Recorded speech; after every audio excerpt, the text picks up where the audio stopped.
The advantage and disadvantage. Well, the advantage, number one advantage, is they hold a charge really well and they weigh very, very little. They're much lighter than a normal battery. I've got a little variety of types of batteries, but let's just talk about different uses and different styles. Obviously, this is a good old-fashioned battery, but even though it looks, and they look the same, there are different styles of this. And so let's talk about standard lead acid starting batteries. The most common battery out there is that. So you buy a battery like that because it's the right battery. It has the right amount of cold cranking amps to start your car. And every battery is designed to have the appropriate amount of cold cranking amps, the appropriate size and stuff. And so this is still the most generic battery you can buy and the most common. Then let's talk about these high-tech batteries, AGM batteries, and let me tell you why they came out. Everybody knows that if you let a battery sit around for a long time, it goes dead. But most people don't think about the fact that in a normal battery, you got 30% water and 70% sulfuric acid. And they do not weigh the same amount. On the periodic table and stuff, water is lighter than sulfuric acid. So what happens to a normal battery is that it separates after about a month. Well, two bad things about that. One, you've got a higher concentration of sulfuric acid at the bottom. Two, you've got just water at the top, and water and lead plates do not conduct electricity, so that battery is really at 70%, best case. And so you've got a situation where, and of course, the other thing is, if let's say it's in an area where it's cold, a battery that is stratified or separated is much more likely to get damaged because of freezing, hot and cold, hot and cold, hot and cold for a season. So, than a battery that has been continued to be mixed up all the time, that's driven every day. So if you're in a cold area and you wonder why your batteries that you drive in your daily driver never freeze, but the batteries you left in your tractor for the winter have cracked or have frozen, it's because of this separation that we're talking about, where the water just moves to the top and the sulfuric acid moves to the bottom. Now, this has been a problem since day one on batteries. And so what they did about 30 years ago is, and they were called gel batteries, which is the same thing as an AGM battery today. But basically what they did is, through chemistry, they created a gel that held the sulfuric acid and water together and didn't let it separate as fast. Instead of separating after 30 days, the gel suspended the sulfuric acid and you'd get a year of storage. And they weren't made for automobiles. They were made for medical equipment, and they were made for emergency lights and things like that. For cars and for vehicles, of course you get the same benefit.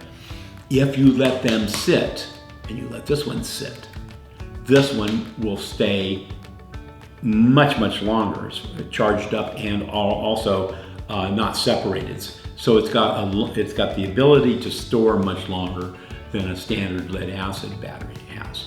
They can handle higher G's and vibration, but there are some other advantages. I can mount this thing sideways, I can mount it upside down.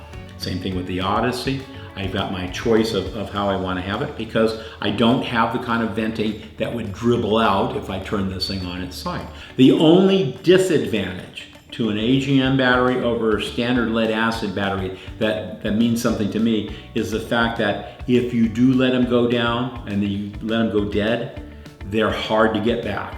They don't just come back. As a matter of fact, in order to get one to come back, if you go to Optima's website, they'll tell you they want to try to sell you their Pulse AGM charger.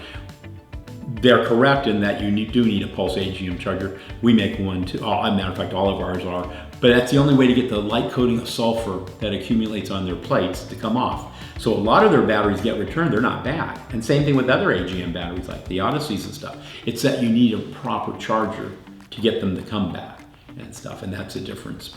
If you move to high tech, you really got to watch the voltage. If you watch a voltage though, I've had customers come to us with over 10-year life, on average, if they maintain them properly. Now we come to the newest generation of batteries, and that's lithium ion.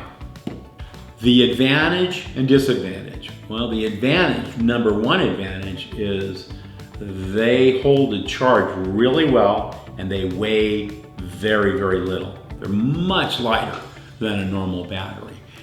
My racers love them because if you're a race car and you can save 20 pounds of weight, it's really, really great. They do have a problem in cold in that they're not as effective in cold as when they're nice and warm. But they don't have any of the problems of stratification and things that normal batteries have. So what you've got is you've got more power, you've got very, very lightweight. You do have to use a proper charger for them, and again, it's the same thing. If you're going to maintain it, it's got to be a maintainer that can maintain lithium, not an old-fashioned charger. You should buy one that is designed for it. And be prepared to pay a lot more money. Now that's my biggest thing on them right now is if you're buying one of these, they're about twice as much as an AGM and about 3 times more money than a standard wet cell or lead acid battery. But as time goes by, if the prices, and this is my opinion, if the prices come down some, I think this is something to look at and stuff. And if you're a racer, then positively something to look at over these, because of the saving 20 pounds of weight for a lot of my customers, race car customers. That's great.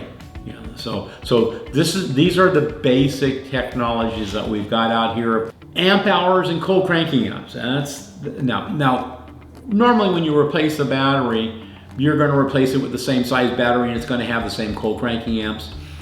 A lot of people move into the Optimas and the Odysseys because both of them and most AGM batteries have more cold cranking amps in the same form factor that a lead acid battery has. In other words, like this is usually about 100 more cold cranking amps than a Group 24 wet cell.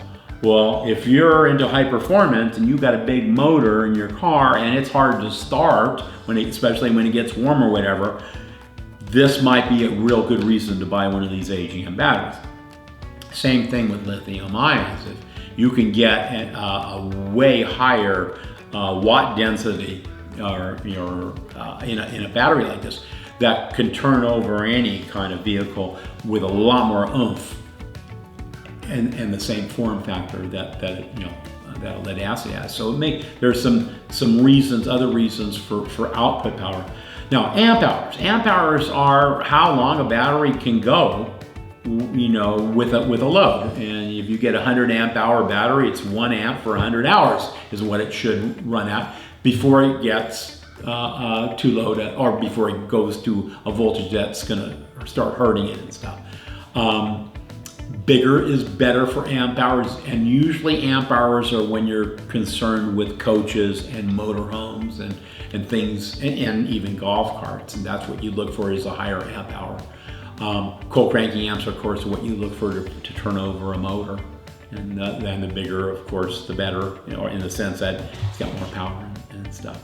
And basically that's it. That's my story on battery technologies and stuff and different batteries. And I'm gonna end it with one last thing. A lot of people come in and say, hey, I heard you can't put a battery on concrete. It's gonna drain it down. And let me tell you where that myth came from. It actually wasn't probably a myth 100 years ago. First batteries that were ever made were made out of wood. If you own a wood battery, then you might have a problem putting it on concrete. But if you bought a new battery, you don't have to worry about it. So for all my friends that always stick their batteries on wood blocks and stuff because somehow that battery is going to get drained because you left it on concrete, no, that won't happen. The reason you might want to put it on wood, though, there is one avenue or one aspect, and that is the temperature of floors. If you want to make a battery last a long time, move to Hawaii, because where batteries really would like to reside is between 70 and 80 degrees all the time.